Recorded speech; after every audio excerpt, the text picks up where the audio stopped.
ہم خداوند کی بندگی کریں کیونکہ وہی ہمارا خدا ہے۔ پہلی تلاوت یوشع نبی کی کتاب، اس کا 24 باب 1 سے 2 اور 15 سے 18 آیت۔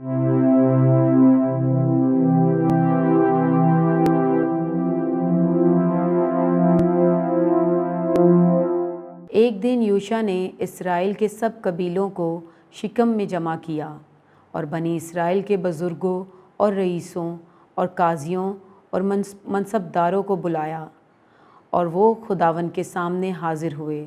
تب یوشع نے سب لوگوں سے کہا، اگر تم کو خداوند کی عبادت کرنا برا لگتا ہے تو آج کے دن تم چن لو کہ کس کی بندگی کرو گے، آیا ان معبودوں کی جن کی تمہارے باپ دادا دریا کے پار بندگی کرتے تھے، یا اموریوں کی معبودوں کی جن کے ملک میں تم بستے ہو؟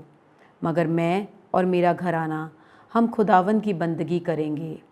تب لوگوں نے جواب میں کہا، ہرگز ایسا نہ ہو کہ ہم خداوند کو ترک کریں اور دوسرے معبودوں کی بندگی کریں، کیونکہ خداوند ہمارا خدا وہی ہے جس نے ہم کو اور ہمارے باپ دادا کو ملک مصر کی جائے غلامی سے نکالا، جس نے ہماری آنکھوں کے سامنے وہ بڑی بڑی نشانیاں کیں، اور سب راہوں میں جن میں ہم چلے اور سب قوموں کے درمیان جن میں سے ہم گزرے اس نے ہماری حفاظت کی۔ ہم بھی خداوند ہی کی عبادت کریں گے کیونکہ وہ ہمارا خدا ہے۔ پاک کلام کے پڑھے اور سنے جانے پر خداوند کی برکت ہو، خداوند کا شکر ہو۔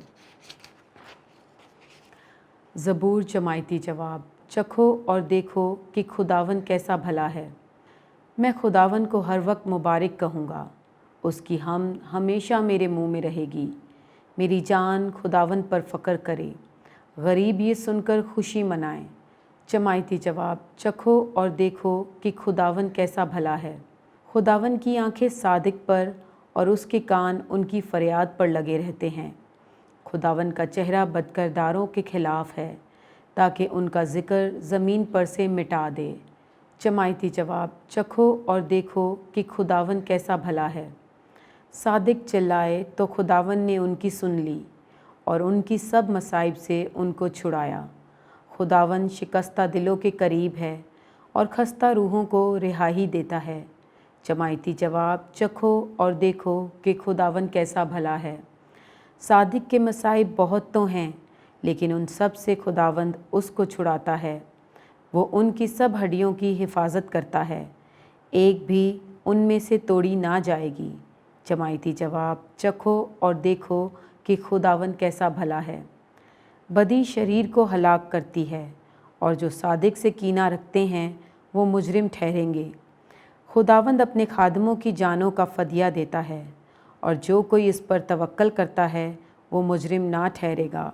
جماعتی جواب۔ چکھو اور دیکھو کہ خداوند کیسا بھلا ہے۔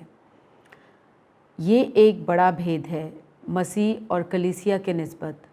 دوسری تلاوت مقدس پولس رسول کا خط افسیوں کے نام، اس کا 5 باب 21 تا 32 آیت۔ اے بھائیو، مسیح کے خوف سے ایک دوسرے کے تابع رہو۔ بیویاں اپنے شوہروں کی ایسے تابع رہیں جیسے خداوند کی، کیونکہ شوہر بیوی کا سر ہے، جس طرح مسیح کلیسیا کا سر ہے اور وہ بدن کا بچانے والا ہے۔ بس جس طرح کلیسیا مسیح کے تابع ہے، اسی طرح بیویاں بھی ہر بات میں اپنے شوہر کے تابع ہوں۔ اے شوہروں، اپنی بیویوں کو پیار کرو جیسے مسیح نے بھی کلیسیا کو پیار کیا اور اس کی خاطر اپنے آپ کو حوالے کر دیا، تاکہ اس کو کلمے کے ساتھ پانی کے غسل سے صاف کر کے مقدس کرے، اور خود اپنے واسطے ایک جلالی کلیسیا پیدا کرے، جس میں داغ یا شکن یا اس قسم کی کوئی چیز نہ ہو، بلکہ پاک اور بے عیب ہو۔ چاہیے کہ اسی طرح شوہر بھی اپنی بیویوں کو اپنے بدن کی مانند پیار کریں۔ جو اپنی بیوی کو پیار کرتا ہے وہ اپنے آپ کو پیار کرتا ہے، کیونکہ کسی نے اپنے جسم سے کبھی دشمنی نہیں کی، بلکہ وہ اسے پالتا پوستا ہے، جیسے کہ مسیح بھی کلیسیا کو، کیونکہ ہم اس کے بدن کے اعضاء ہیں۔ اس لیے مرد اپنے باپ اور اپنی ماں کو چھوڑے گا اور اپنی بیوی سے ملا رہے گا، اور وہ دونوں ایک تن ہوں گے۔ یہ ایک بڑا بھید ہے، یعنی مسیح اور کلیسیا کے نسبت۔